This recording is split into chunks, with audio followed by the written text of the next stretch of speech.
Stenowalebabu welcomes you.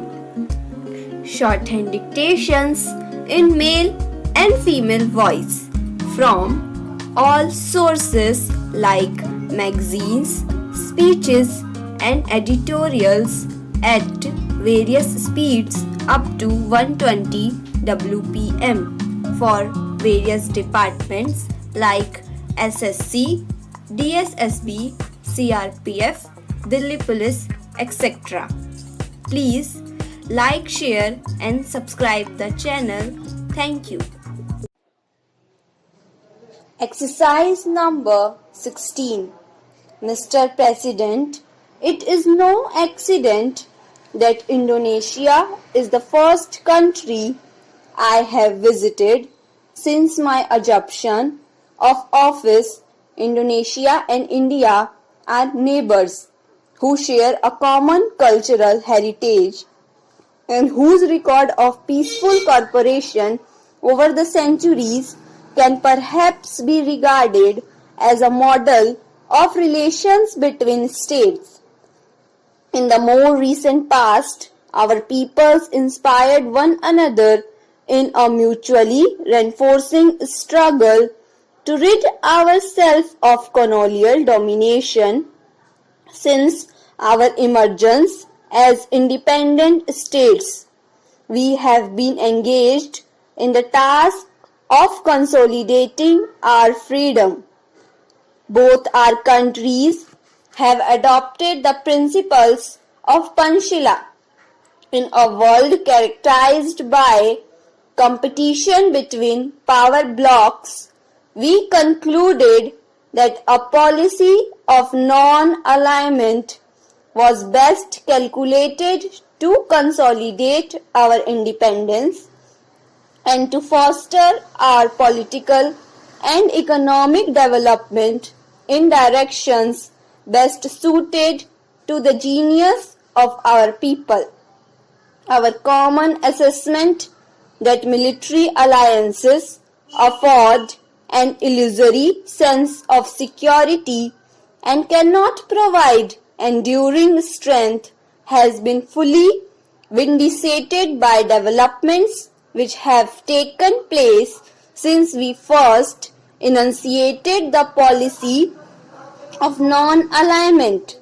While referring to the period shortly after we became independent members of the Committee of Nations, I cannot but recall with pride and gratification the initiatives our countries took that paved the way for Afro-Asian unity at the historic Bandung Conference. The Asian countries have formulated proposals calculated to ensure their stability and security from external interference. We fully share the concerns and aspirations of the Asian countries and have pledged our cooperation in the attainment of their objectives.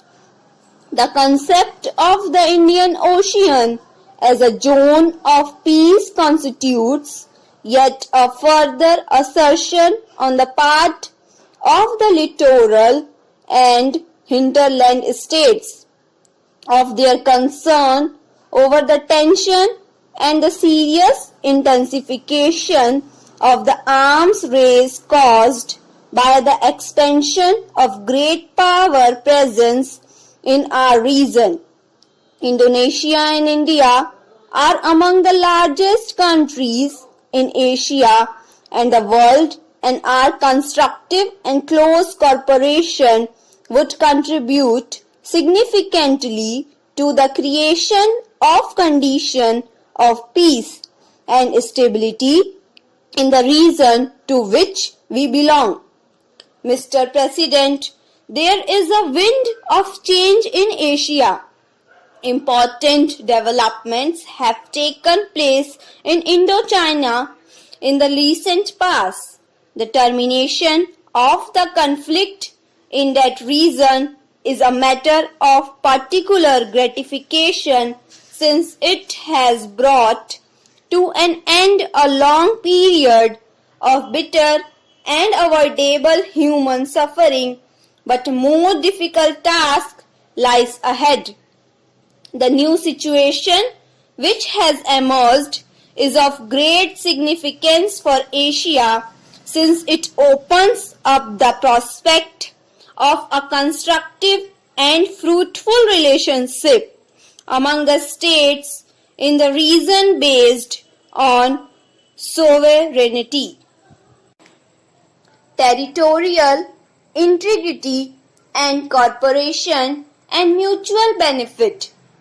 The situation in the subcontinent has changed fundamentally since the emergence of Bangladesh as an independent nation in 1971. We have been earnestly engaged in the process of establishing a climate of durable peace in our region and are determined to persist with these efforts in Asia. The situation will remain tense as long as forcible occupation of Arab territories is not vacated and the legitimate rights of the Palestinian people are not recognized. These various developments have tended to underscore the question of security and development in the Asian context. Mr. President, it is our belief that in the ultimate analysis, these can most effectively be assured through the establishment of stability and internal strength both in the national and the regional contexts. Our thinking in this regard corresponds to the Indonesian concept of resilience. The fabric of peace and stability can be further strengthened through bilateral economic and cultural cooperation, which can gradually be extended to assume a multilateral character. History and political circumstances have prevented Asian nations from developing an Asian consciousness or a sense of regional unity and identity. I am confident that through the promotion of closer cooperation and understanding between the nations of our region, we can take decisive and meaningful steps towards the attainment of a goal which would undoubtedly be in the interest of all our people. Mr. President, both our countries are engaged in the monumental task of improving the quality of life of our peoples. We realize that we must undertake the responsibilities of economic development and social justice with the same vigor which motivated our struggles for independence, since freedom can become secure and meaningful for our people only if it has social and economic content.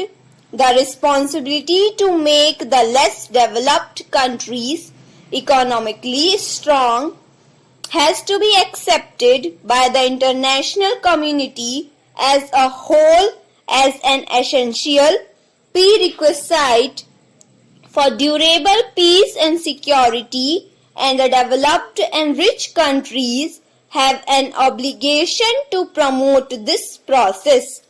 It is equally necessary for the developing countries to assist one another by sharing their resources and skills, by establishing close links for mutually beneficial economic cooperation.